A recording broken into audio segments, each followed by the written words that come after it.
كل المدربين الكبار يتهافتون على المنتخب الجزائري، لكن جورج اللي كان يسبق له ان كان خاض تجربه قصيره في الجزائر في 2003 وحكمت هذيك المنتخبات، المنتخب البلجيكي وزاد المنتخب التونسي. اعتقد انه باش نحكم على هذا المدرب اسكو هذا الخيار مناسب للمنتخب او غير مناسب، نخلي التقنيين هما اللي يقدروا يهضروا، وحتى الوقت راح يكون كفيل.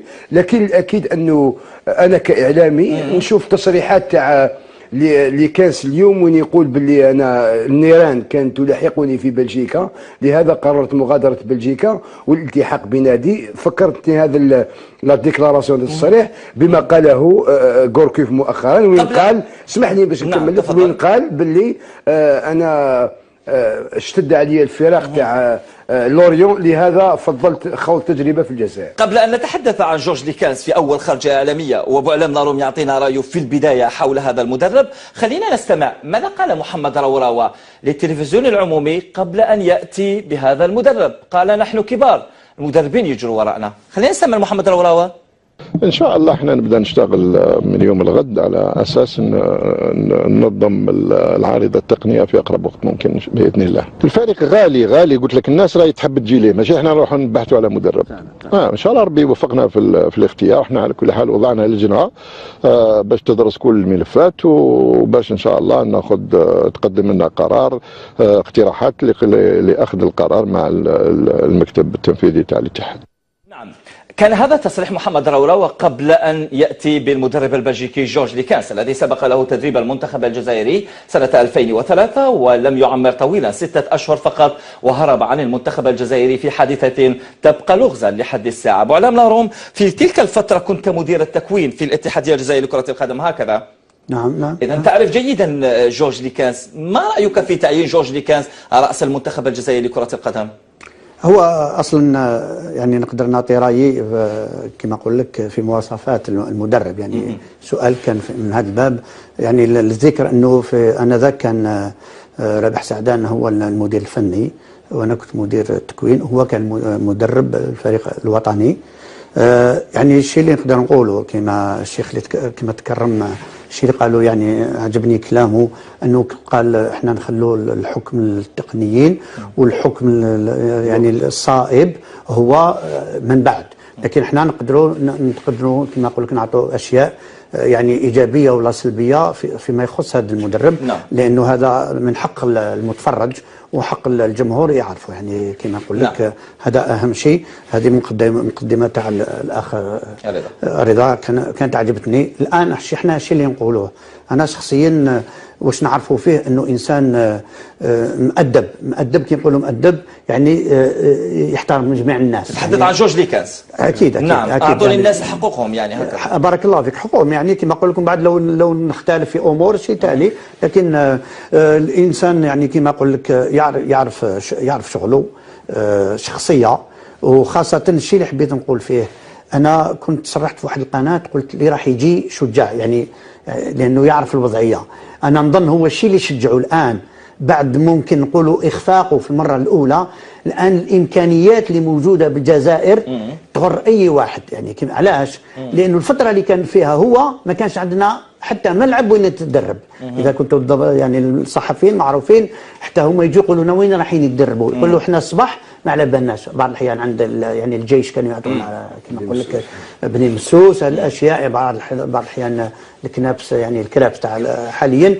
الان وحتى يعني كان في المديريه الفنيه يوم كنا في المسبح، يعني كان معنا، تحس انه الظروف ما كانتش.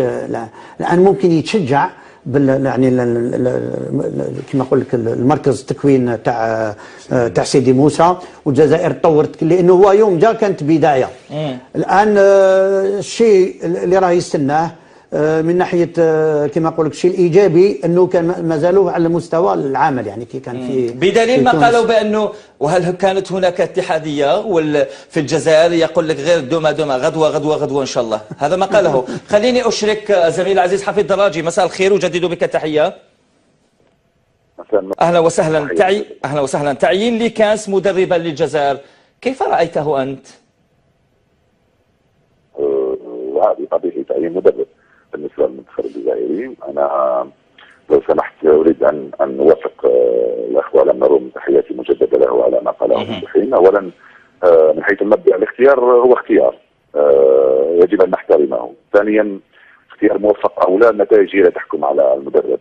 ثالثا الظرف صعب اليوم، ما تنساش بأنه المنتخب الجزائري مر بفترة صعبة بعد تعثره أمام الكاميرون قبل مباراة أمام نيجيريا بعد أسبوعين. طبعا غروم منذ حين قال بأنه القرار شجاع بأن تلتحق بالمنتخب، لكن أيضا المنتخب الجزائري مع الكثير من المدربين لأنه عارف بأنه عنده قدرات مادية وبشرية كبيرة جدا وفنية أيضا ممكن تخلي أي مدرب يوفق في المنتخب. طبعا الحكم سيكون للنتائج هي التي قد تحكم على أن هذا الخيار صائب أم لا، ولكن يجب أن نأخذ الكثير من المعطيات في الحسبان إذا أردنا أن نحكم على مدرب، أو لو أنه سابق لأوان الحكم على مدرب إلا من يعرفونه بصفة شخصية. لأنه اليوم المدربين الكبار بين قوسين غير متوفرين، هم على رؤوس النوادي. كانت في مفاوضات أيضا مع الكثير من المدربين، الناس ذكرت غارسيا، ذكرت مانشيني، ذكرت لوغوان، ذكرت سويسي، ذكرت دومينيك، ذكرت أيضا مدربين آخرين. ولكن يجب أن يعلم الناس بأنه هناك مدربين أي نعم ممكن نظريا على الورق أفضل من اللي كان، لأنه صعب أنك تقول هذا مدرب أفضل من الآخر أو هذا اللاعب أفضل من الآخر، ولكن لا يمكنك مثلا أن تنتدب مدرب يطلب لك 130,000 يورو أو 140. لا يمكنك أن تنتدب مدرب يقول لك أنا لا أقيم في الجزائر. لا يمكنك أن تنتدب مدرب يقول لك أنا لازم لي 7 مساعدين.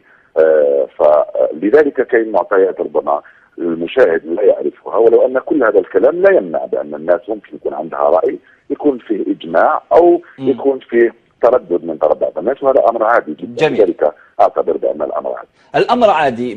كيف تقرأ تصريح محمد رورا وتقول بأن كل المدربين الكبار بين قوسين مرتبطين مع نواديهم، يصعب إذن المجيء بهم للمنتخب الجزائري؟ كيف تقرأ تصريح محمد رورا وكأنه يصور للإعلاميين وللجزائريين والمشاهدين الكرام بأنه كان يرغب في مدرب كبير؟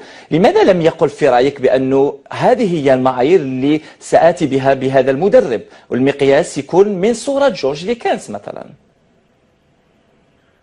والله أنا لم أدخل في ذهنه ولكن تبرير أو تفسيري للكلام الذي قاله رورا أنه المنتخب الجزائري اليوم وصل إلى مستوى معين من التنظيم ومن التأطير وأيضا من المستوى الفني، وصل إلى مستوى يحتاج إلى مدرب كبير. طبعا المدرب الكبير قلت لك نضع عليه علامة استفهام، من هو هذا المدرب الكبير في معيار رورا وفي معيارك أنت وفي معياري أنت، في معياري أنا. طبعا المدرب الكبير تبقى علامة استفهام، كبير بماذا؟ هل بسجله؟ كبير بسنه؟ كبير بالمبلغ الذي يأتي به؟ كبير برصيده بالبلد الذي ينتمي إليه؟ هذا هو الحوار. أعتقد بأنه حقيقة المنتخب الجزائري اليوم وصل لمستوى عالي جدا، وصل لمستوى لا يمكن أن ينتدب فيه أي مدرب. عندما أقول أي مدرب هذا الأمر أيضا يبقى نسبي. الكلام الذي قاله أيضا عادي وطبيعي، لأنه المنتخب الجزائري اليوم وصل إلى مرحلة ممكن أنه يدربوا منتخب عالمي، لأنه ينقصنا شيء عن الوصول إلى التتويج بكأس أفريقيا، وينقصنا شيء ما لكي نذهب أبعد من الدور الثاني في نهائي كأس العالم. لحد الآن العادي والطبيعي ذكرتها لي في مرتين، ما هو عادي، ما هو غير عادي وغير طبيعي ومفاجأة هو أن جورج ليكانس مدربا للجزائر، على اعتبار أن هذا المدرب لم يحقق أشياء كثيرة مع المنتخب الجزائري. طبعا 6 أشهر مع المنتخب، مع تونس تجربته أيضا لم تدم أكثر من عام، مؤخرا أيضا تم إقالته بعد انهزام 3 في لوكان البلجيكي. ألا تعتبر أن هذا الأمر لا عادي ولا طبيعي؟ أنا أعتبر بأن أي خيار هو عادي وطبيعي، لأن المعطيات التي تملكها أنت والمعطيات التي أملكها أنا ليست بالضرورة هي نفس المعطيات التي تملكها الاتحادية الجزائرية لكرة القدم. وفي لماذا لو قلت لك بأنه مثلا بأنه إلى حد الآن لم تجد الاتحادية إلا لكانس، هل يمكن أن نبقى من دون مدرب؟ ولكن يعني عفوا على المقاطعة حفيظ الراجل، أستسمحك على المقاطعة، ولكن قياسا بكلام رئيس الاتحاد الجزائري لكرة القدم هو أن كل المدربين الكبار يجرون وراء الجزائر لأن المنتخب كبير، وبين أن نأتي بليكانس ولم نجد إلا ليكانس، هنا علامة استفهام كبيرة وتناقض كبير في تصريحات رورا ومجيء بهذا المدرب. أولا لا يحق لك ولي أن نقلل من قيمه اي شخص سواء كان مدرب او اي كان. يعني نحن نتحدث عن التصريح ليس عن الاشخاص، نتحدث عن التصريح بحد ذاته. نقول روراوا مليح ماشي مليح ليس لي. لا انا مش نتكلم على روراوا، نتكلم على ليكنز. عندما تقول عن ليكنز بانه لم نجد الا ليكنز، معناها لم نجد الا هذا الضعيف ليكنز، يعني في سياق كلام. خلينا نعود نرجع لك. اوكي بالنسبه للمدرب الكبير هو قال مدرب كبير، ولكن اذا كان هذا المدرب الكبير اللي هو مثلا مورينيو مدرب كبير في اجماع كبير عليه، لو يطلب منك مورينيو انه يجيب 7 مساعدين وكل مساعد لازم له 20,000 يورو مثلا، معناها راك في 140,000 يورو زائد مورينيو قاضى 200 او 300,000 يورو، معناها توصل ل 500,000 يورو. فمعناه انه هذا المدرب انا الغيه. اذا تتكلم على غارسيا ويقول لك انا لازم لي 250,000 يورو ولا اقيم في الجزائر، انا كذلك الغيه.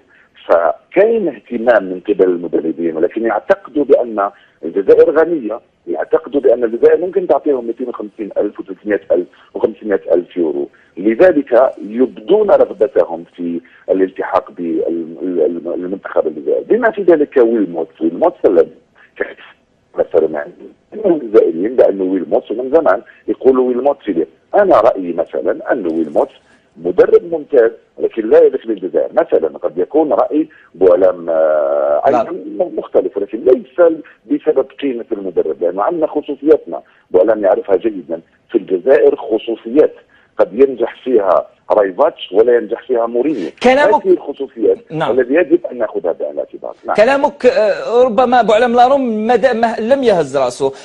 رضا عباس يبدو غير مقتنع، يدير براسه هكذا تبدو غير مقتنع من كلمه حفيظ الدراجي.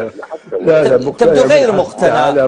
نعم كل واحد حر في طبعا لكن ما رايك في وجهه النظر تاعو؟ طبعا هذا اكيد كل واحد يدافع على وجهه النظر تاعو. انا وجهه النظر تاعي هو استنادا بتصريحات رئيس الاتحاديه. احنا نقولوا باللي احنا منتخب كبير بامكانيات كبيره، وصلنا الى درجه الاحترافيه وما لقينا غير لي 15. هنا علامه استفهام. هذه اولا استفهام. ما رايك ان تجيب؟ نتحدث بعد اذان صلاه العشاء. حفيظ الدراجي ارجو ان تبقى معي لدقائق اخرى. الان يرفع على مسامعنا صوت الحق مناديا لاذان صلاه العشاء.